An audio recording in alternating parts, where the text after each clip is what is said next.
Hey guys, welcome back to today's video. In today's video, it's going to be a brand new political discussion based video talking about an important topic that former presidential candidate, 2020 presidential candidate who ran two times in the Democratic primary back in 2016 when he ran against Hillary Clinton. Another time he ran against when he ran for the Democratic nomination. A second time in 2020 against Joe Biden, against that crowded Democratic field, where he participated in a CNN town hall where he ultimately believed that voting belongs to all of us. It's not something that's restricted, because if it was restricted, then that will just lead to broader and broader disenfranchisement. Bernie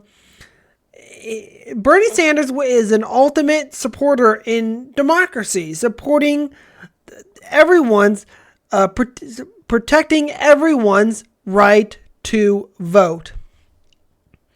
And this is, and do you know what type of video this is?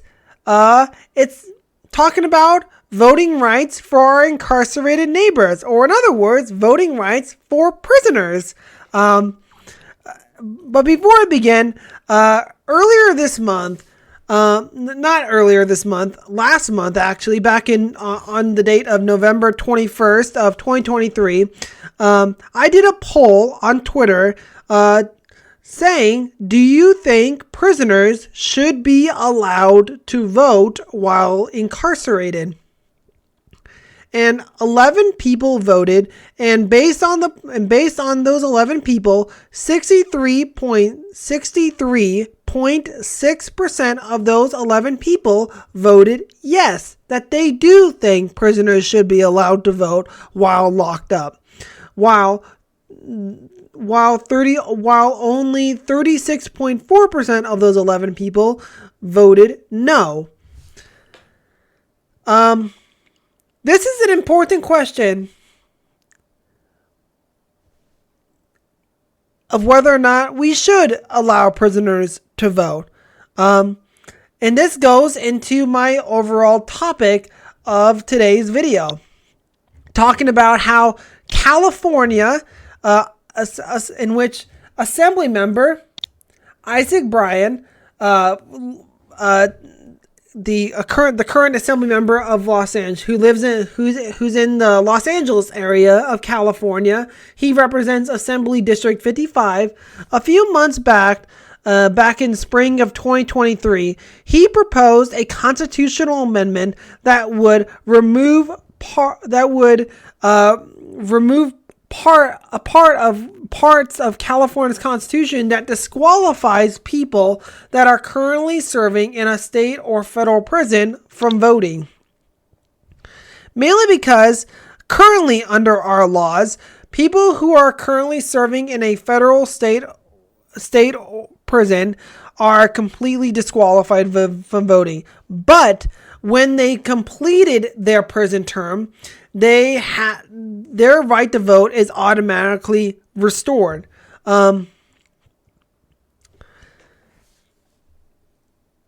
This has been, and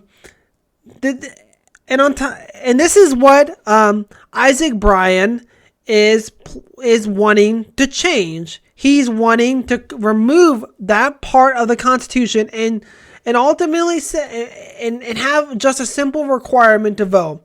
As long as a U.S. citizen who is at least 18 years of age and a resident in the state may vote. And as I say again, a United States citizen who is at least 18 years of age and a resident in the state may vote. So people who are at least 18 years of age and a resident and a California resident is allowed to participate in our democratic elections from federal, local, and state governments. That is that is what Isaac Bryan is wanting to change. He's wanting to remove, completely cross out people who are disqualified from voting while serving a state or federal prison term.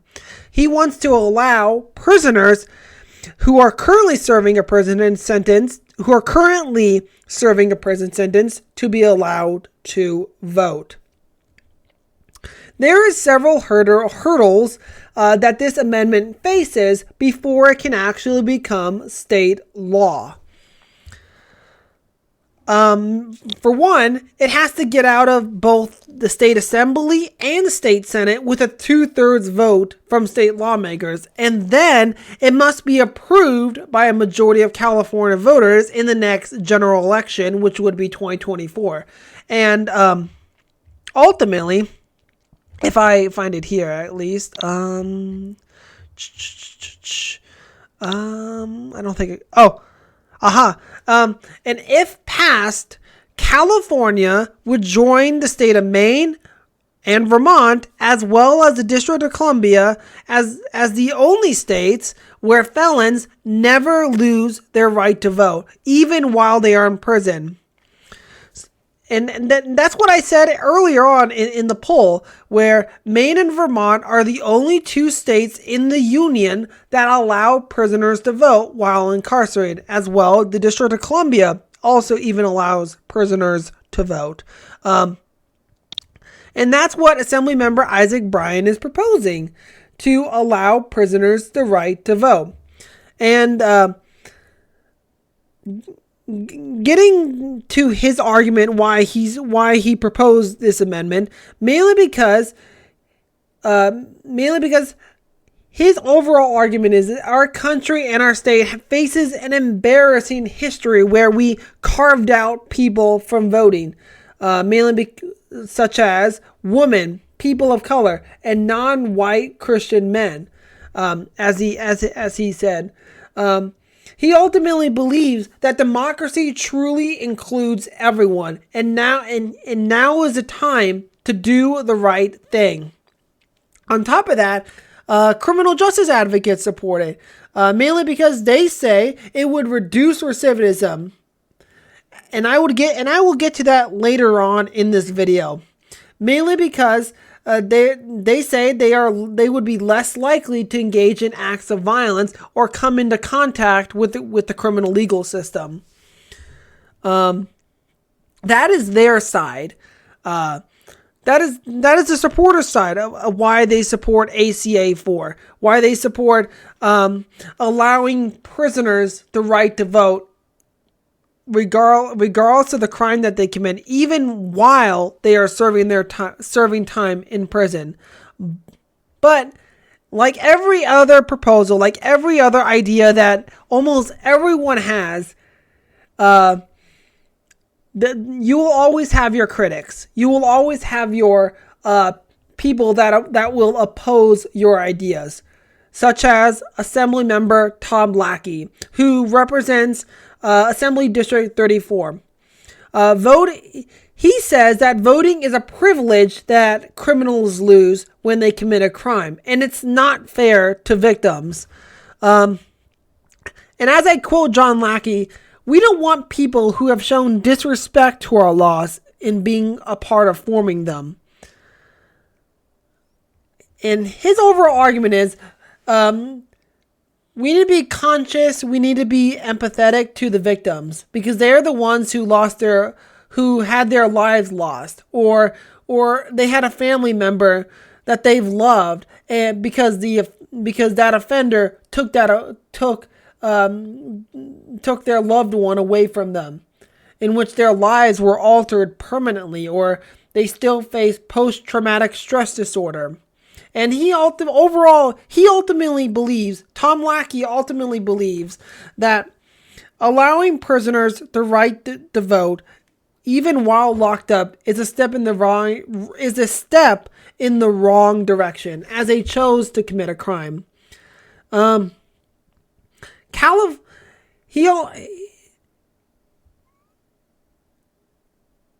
arguments are valid. All arguments are valid. And before I go a little bit more into where I ultimately believe, where I ultimately stand on this issue, and who I side with the most on this topic, I'm I want to point out that this California has been heading down this path for quite some time now, which has softened restrictions on prisoners being allowed to head to the polls, and also on policies in relation to crime. Mainly because back in 2016, state lawmakers allowed people in county jails to vote. And on top of that, California voters back in 2020 approved Prop 17, which allowed parolees to take part in the democratic process. So this means people who are on parole in California, they're also allowed to vote. Not after they complete the sentence, not after they completed parole, but when they're on parole, they're also allowed to vote. This means that there's other areas where felons can vote. So if you're currently serving in a county jail, you're allowed to vote. And the other felons are also allowed to vote as long as they're on parole, probation, mandatory supervision, on post-release community supervision, and on federal supervised release. And on top of that, as well in 2020, California voters overwhelmingly rejected Prop 20, this initiative would essentially add crimes to the list of violent felonies for which early parole is restricted, and it would also recategorize certain types of theft and fraud crimes as wobblers, chargeable as misdemeanors or felonies, and require DNA collection for certain misdemeanors. And a large majority, 61.72% of California voters rejected this. California has been heading down this path for quite some time, actually, in recent years. Mainly because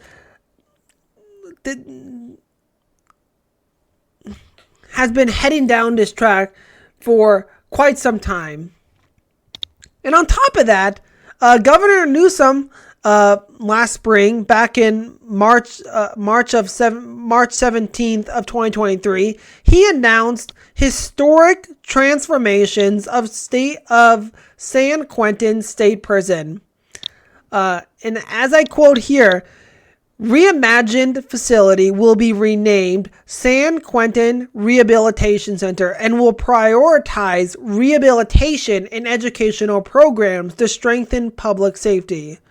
Ultimately, a little bit of history here. San Quentin State Prison, the oldest and most notorious prison in California, and home to the largest death row inmates in the United States, will be ultimately transformed from a maximum security prison into a one-of-a-kind facility focused on improving public safety through rehabilitation and education. Gavin Newsom has announced that he's going to reimagine San Quentin State Prison into a rehabilitation center, renaming it San Quentin Rehabilitation Center, which would foster rehabilitation and educational programs for the inmates that are currently serving a prison sentence. Overall, California has been heading down this path for quite some time now, mainly because this is something that Newsom was a longtime advocate for, is that he believed that the old way of doing crime that we did in the 70s, the 80s, the 90s, through the war on drugs, the war on poverty, we also implemented 3 strikes law, where once you commit a third crime after you get sentenced to life imprisonment.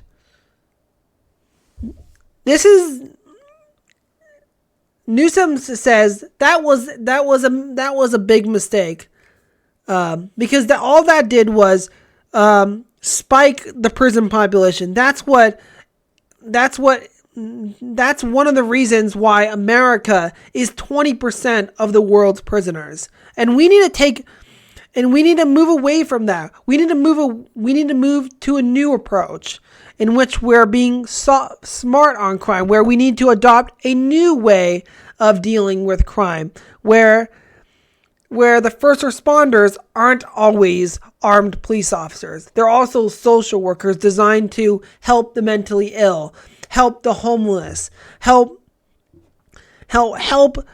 all prisoners, regardless of the crime that they committed, and helping them to become a better neighbor for society. And this is what Newsom wants to do. He's inspired by the Norwegian model, humane prisons focused on normality, dynamic security, where the prison guards in Norway build a friendship with the prisoners, injecting more humanity inside our prisons, helping just treating everyone as a human being, and helping them to become better and productive neighbors for our state, for California, and our economy. And that's what Governor Newsom wants to do, where it's not just cops going out there and mass arresting people and criminalizing people and throwing away the key and telling those type of people that their lives don't matter because you chose to break the law. It's helping those people to become better. Because like all of us, we're all imperfect, that make bad mistakes. But as long as we keep an open mind, as long as we learn, we can be the best. We can always strive to be the best people that we can be in our own lives. And this ultimately goes to where I overall stand on this issue. Overall, I ultimately support voting rights for prisoners, mainly because, for one, these people still pay taxes, and they're also counted in the census every 10 years. This is an important qualification of being a citizen. This is my definition of someone being a citizen. As long as they pay taxes, as long as the government takes their hard-earned money away from them, they're citizens.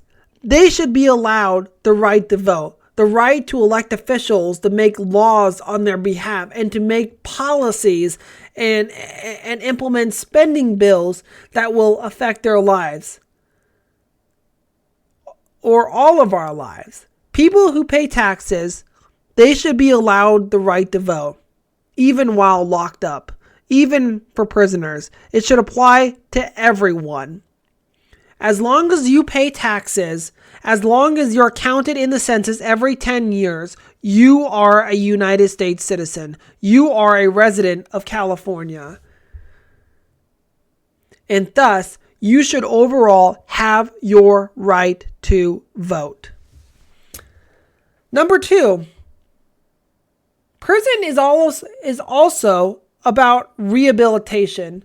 So still allowing these people to still be able to vote is a key aspect of rehabilitation. But getting back to what Assemblymember Tom Lackey said, that voting is a privilege that criminals lose when they commit a crime, and how it's not fair to the crime victims because their lives have been altered permanently, and they still face the trauma that the offender or human being that did the crime inflicted on those people.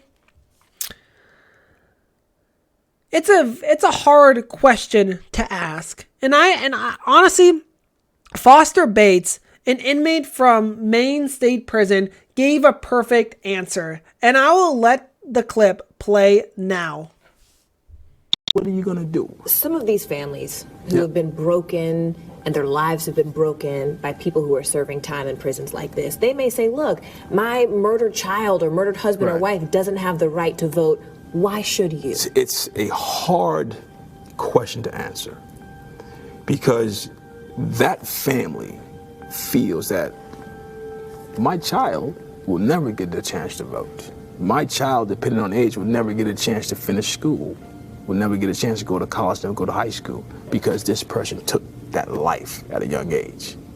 It's not much you can say to the family as to why this person should vote. But the answer that I would give is that you have to, at some point in time, if that person comes back to society, you want to have a changed person, not the person who committed a heinous crime. Because if he leaves a facility with nothing, with no motivation, no encouragement, chances are he's going to want to get back into his old behavior. So what the NAACP does here, we encourage people to get involved in their life. Take responsibility for your life. And you take responsibility for life by engaging into things that's going to matter. Voting became big in here when people realized that the rules and decisions and policies that was affecting us, that they realized that we can actually change those things by engaging on our voice, and that the voting gave us that opportunity.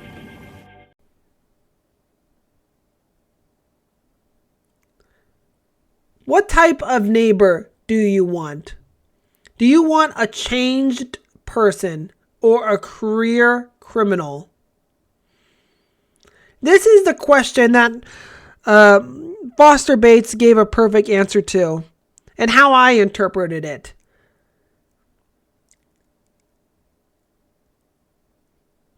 Do you want a changed person who has enough motivation, encouragement, and support to strive to be a better person, where he takes responsibility for his life, where he's productive and contributive to our state and our economy? Or do you want a career criminal where he just, after he completes his prison sentence, he goes back to his bad ways and he gets arrested again and sent back to prison? What type of neighbor do you want? That's the question that he's asking. And ultimately, I would want a changed person. Someone who takes responsibility for his life by engaging in things that's going to matter. And when he does, and voting is one of those responsibilities that all of us have in the United States of America, that all of us have in California. Voting is our civic responsibility to vote and participate in our democratic elections, because we pay taxes to our state. Voting and elections affect all of our lives, because the people in government can take away our liberties if we don't vote.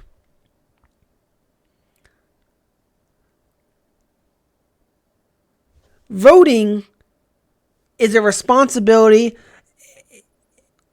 and a mandate that all of us should participate in, because it affects all of our lives. Politics, whether it's small, whether it happens locally, whether it happens at the state level or the federal level, it affects all of our lives.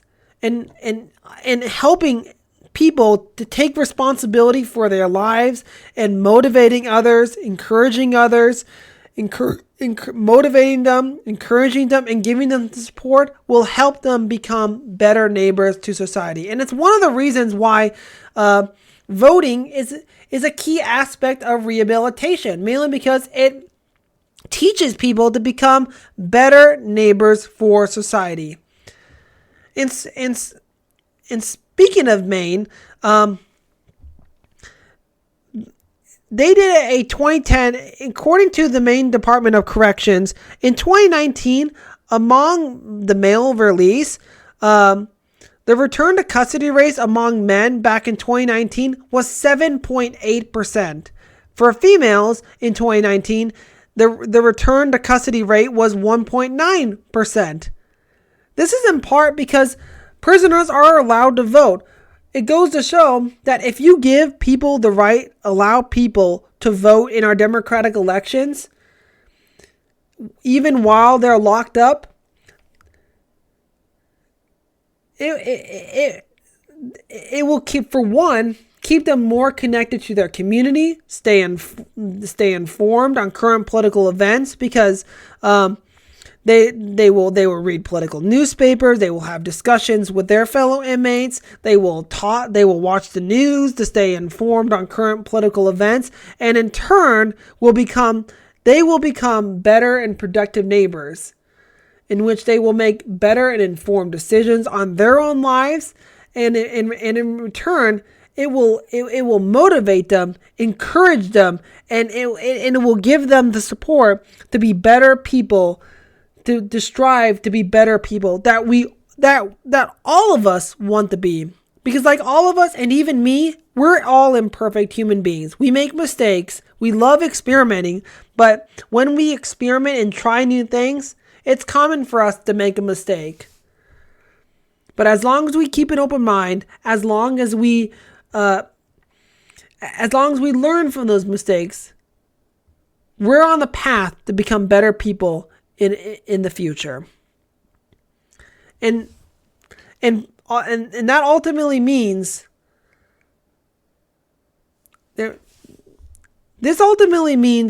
this backs up to my claim that prison is also about rehabilitation. It's not just about punishment. It's not just about sentencing. That's the court system's job. The judicial system, the courts, they're the ones who punish and discipline offenders. With the defense attorney, the prosecutor on the court side, they're the ones who make the argument of whether someone is innocent or guilty. And if someone's guilty of the crime, if someone's innocent of the crime, then he's free, he's let go. But if someone's guilty of the crime, then he receives his punishment by the judge. He is sentenced. And when he goes to prison, that's when the process of rehabilitation begins. The punishment aspect, the sentencing, that's in the hands of the courts, not the prison system. The prison system isn't there to punish the offender even more. It's there to help him become a better neighbor for society. Ton Tran, a former prisoner from the state of California, was released from prison just last spring, and he ultimately quoted, civic engagement there made him feel more connected to his community. And overall, as he quotes, although we didn't have our right to vote, I saw the transformative nature of being civically engaged. This connects right back to what Foster Bates is saying. It teaches those people to be civically engaged and take responsibility of their own lives, to take responsibility of being a citizen of the state of California, of being a citizen of the state of Maine, of being a citizen of the United States of America. Because voting is going to matter in their own lives. Because if we don't vote, government officials can take advantage of us. And no one, even myself, doesn't like being taken advantage of. It will motivate us. It will encourage us, and it will give us the support to be better people in society, to always strive to be the most productive neighbors, where we're helping out one another, we're being kind to one another, where we're going to a job to provide for ourselves and our families. That's the idea of being a productive and good neighbor. And that's the idea of a changed person that Foster Bates is emphasizing. And that means we should allow prisoners the right to vote. But finally, and on top of that, keeping people in prison is expensive. In 2020, according to one policy area by the California Legislature of Nonpartisan Fiscal Policy Advisors, did a report in 2020 to 2022, and they found roughly it cost an average of about $106,000 per year to incarcerate an inmate in prison in California. That is a lot. That is a lot. That is a lot of money. It costs money to incarcerate people. So I'd much rather focus more on rehabilitation, and which means allowing people to have the right to vote, to help people become better neighbors for society. And thirdly, the third and final reason why I support allowing our incarcerated neighbors to have the right to vote, because we need to make amends of our country's and states' wrongdoing. You see, we have long mistreated huge swaths of our people. We used to this country, the foundation of the United States. We used to enslave people before the passage until we passed the 13th Amendment that abolished slavery, except if you've been convicted or punished for a crime, then you can be reinstated as a slave again. And then we made strides for progress where we also denied African Americans and people of color the right to vote until we passed and ratified the 15th Amendment that gave and protected a black man's right to vote. We also made strides. We also denied women the right to vote until we passed and ratified the 19th Amendment, where we gave women the right to vote.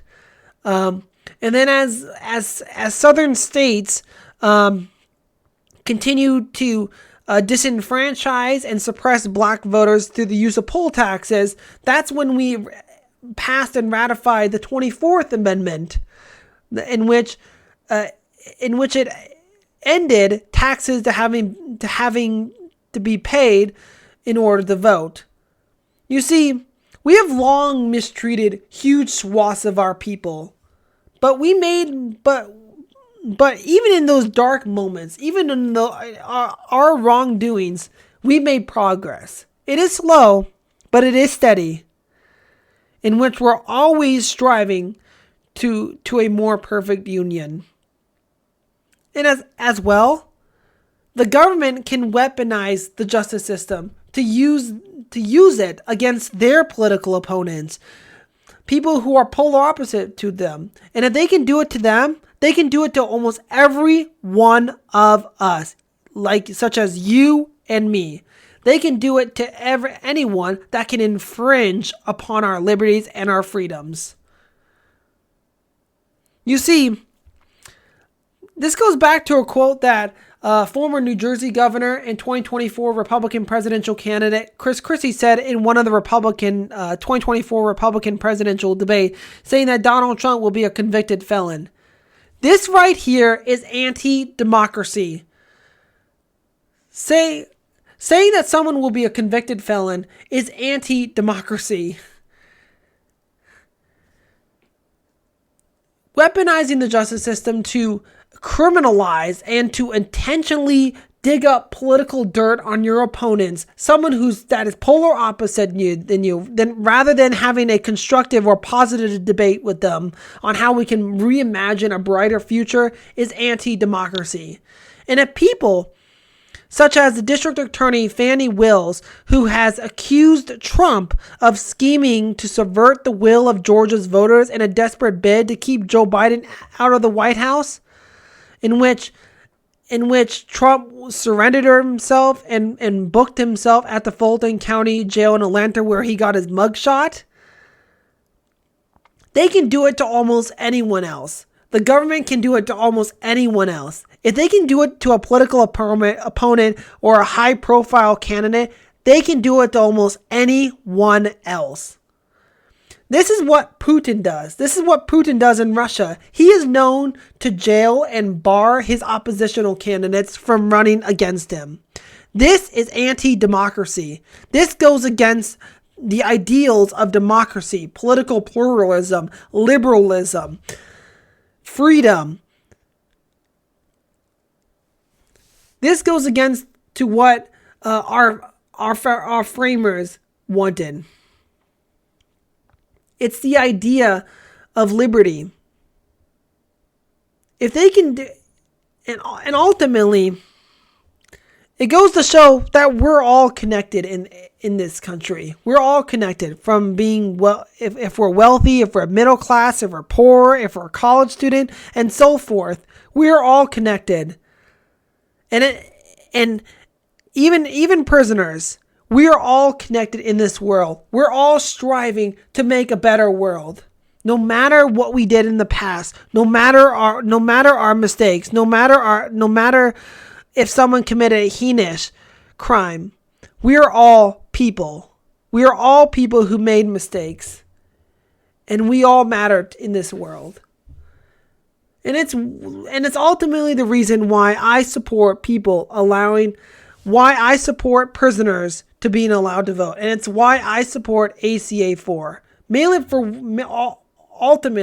because we need to make amends of our wrongdoings. The government can weaponize the justice system.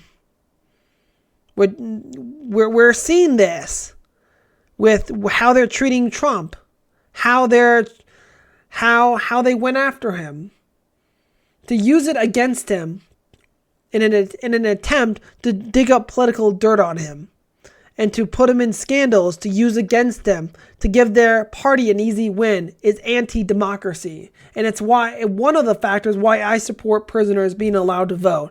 If it is also about rehabilitation and keeping people who are locked up more connected, having that feeling of being more connected to their community, and seeing that they have the transformative nature of being civically engaged. If it is people such as Foster Bates taking responsibility for their own lives by engaging in things that's going to matter, because voting does matter. It will motivate, encourage, and support us to be better people in society. If it is also them still paying taxes, and they're also counted in the census every 10 years. Prisoners still pay taxes, and they're also counted in the census every 10 years. Is why they should be allowed to vote, mainly because that is a qualification that all citizens have to do. And if the government can take your taxes, you should be allowed to vote. You should be allowed to elect people that will make decisions on your behalf. And it's ultimately, overall, the reason why I support allowing prisoners to vote.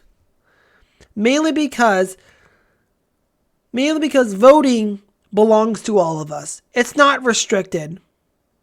It belongs to every single one of us who is 18 years of age and who is a citizen of the United States of America.